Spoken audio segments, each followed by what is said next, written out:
এই বাজেটে মোট প্রাপ্তি ধরা হয়েছে 974,93,35,00,000 টাকা এবং মোট ব্যয় ধরা হয়েছে 975,91,02,000 টাকা।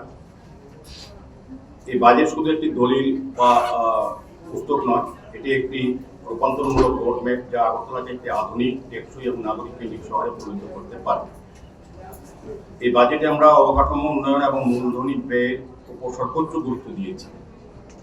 মোট ব্যয়ের মধ্যে 836,35,43,43,000 টাকা মূলধনী খাতে খরচ করা হবে, যা আমাদের দীর্ঘমেয়াদী উন্নয়নের প্রতি অঙ্গীকারকে প্রতিফলিত করবে। একই সঙ্গে আমরা আর্থিক শৃঙ্খলা বজায় রেখে মাত্র 97,67,000 ঘাটতি বাজেট পেশ করেছি। 97,67,000 টাকা।